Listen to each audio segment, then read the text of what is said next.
আসসালামু আলাইকুম প্রিয় দর্শক, আমি আবার একটা ভিডিও নিয়ে আপনাদের সামনে আসলাম। আজকে আমি এই দুটো ইলিশ মাছ নিয়েছি, বেশি বড়ও না, মাঝারি সাইজের দুটো ইলিশ মাছ।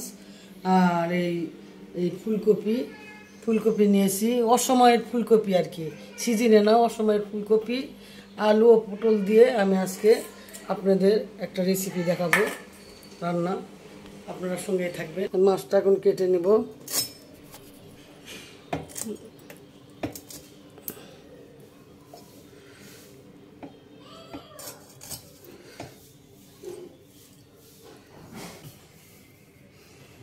ছোট্ট মাছ, তারপরেও দেখেন মাঝারি সাইজের মাছ, এর মধ্যে ডিম হয়ে গেছে। আমি ডিমটা একটু বের করে নেওয়ার চেষ্টা করছি।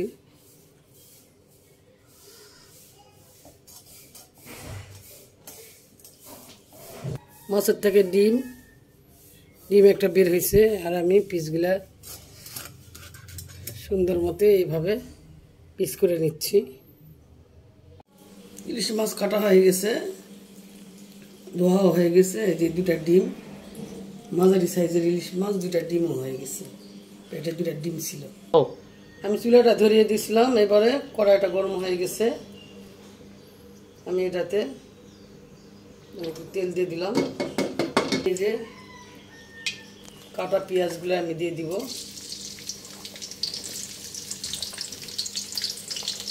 মরিচগুলো আমি পরে দিয়ে দিব, এখন তাহলে পেঁয়াজ কাটা দিব।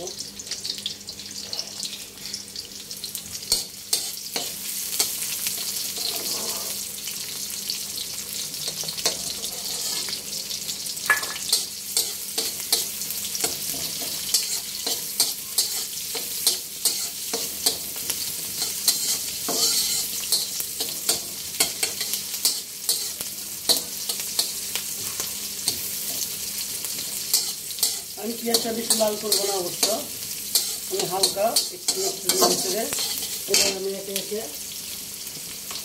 একে আমি আদা, রসুন, জিরা বাটা একসঙ্গে বেটে রেখেছিলাম, পরিমাণ দিয়ে দিলাম 2 চামচ।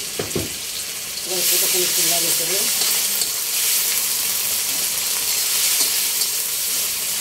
এবার আমি একটু পানি দিয়ে দিব।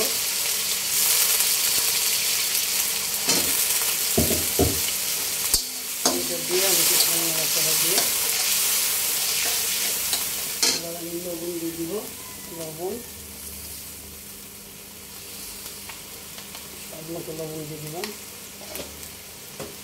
একটু শুকনা মরিচের গুঁড়া দিলাম, গুঁড়া, হলুদ গুঁড়া দিয়ে দিলাম। এবার আমি ভালো করে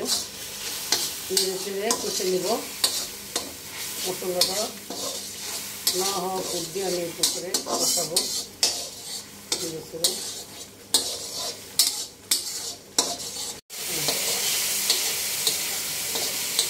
দেখুন মশলাটা কষা হয়ে গেছে আমার।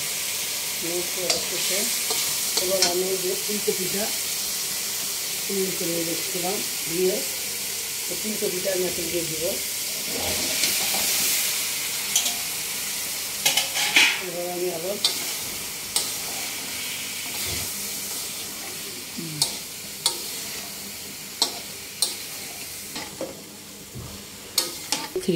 একটু পানি দিব, সামান্য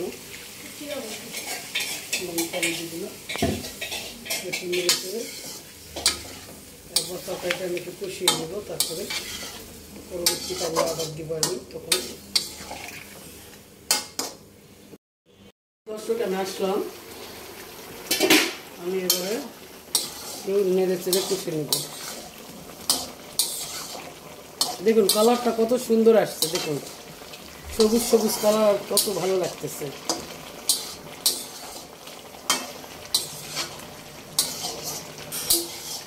অসময় মানে ফুলকপি তো সময়ের মানে এটা সিজন না, অবশ্য অন সিজনের ফুলকপি নিয়ে আসছিলাম। দুটা ফুলকপি 100 টাকা দিয়ে নিয়ে আসছিলাম কালকে, আজকে রান্না করলাম। দেখুন তরকারি কালারটা কত সুন্দর।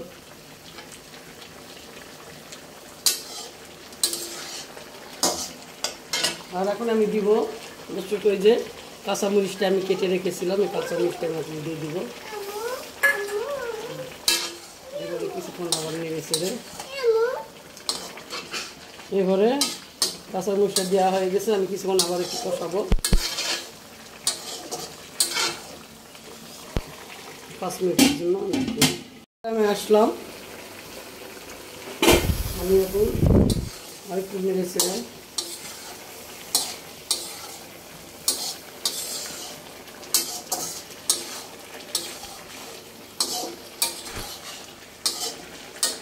এবারে আমি ঝোলের পানি দিয়ে দিব।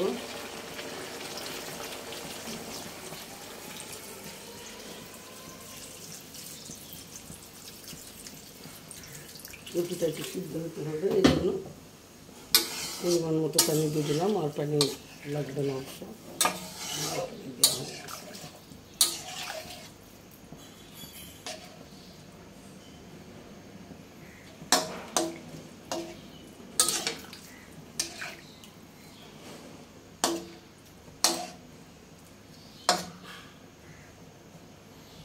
আর এই মাছটা যে আমি কেটে রেখেছিলাম, মাছটা দিয়ে দিচ্ছি।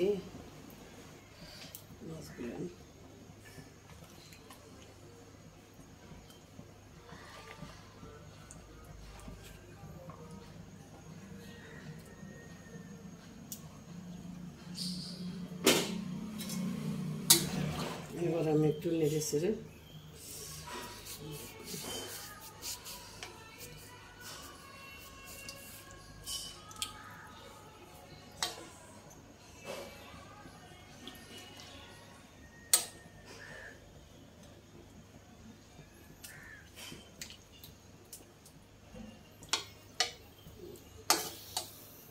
এবারে আমি এবারে ঢেকে দিলাম।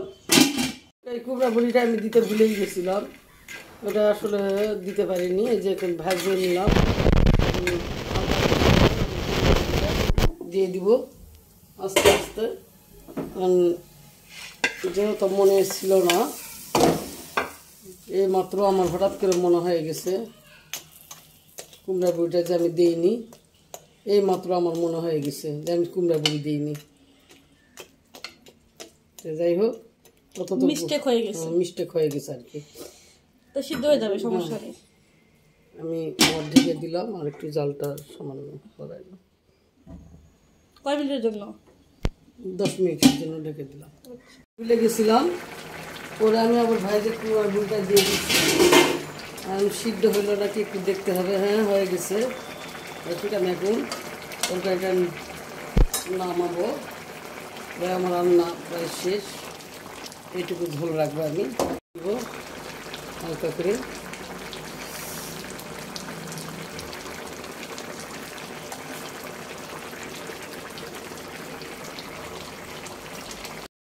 কুমড়া বড়ি দিয়ে, এই কুমড়া বড়িটা আমি পরে দিয়েছিলাম, তবে আমার মনে ছিল না সিদ্ধ হয়ে গেছে। আমি তো মনে করছিলাম যে সিদ্ধ হবে না। এই যে একদম নরম হয়ে গেছে। তরকারিটা একদম রান্না করে ফেললাম। কুমড়া বড়ি, ফুলকপি, আলু আর পটল দিয়ে আমরা শীত আসার আগে আমরা শীতের সবজিটা মানে রান্না করলাম, এমনকি আমরা খাবো। আপনারা খেতে চান তাহলে অবশ্যই যোগ দিবেন, আসবেন, শেয়ার করবেন, কমেন্ট করবেন। হ্যাঁ, আর বাসায় মানে অসময়ের সবজি কিনে আপনারা খাবেন শীত আসার আগে আমার মতো।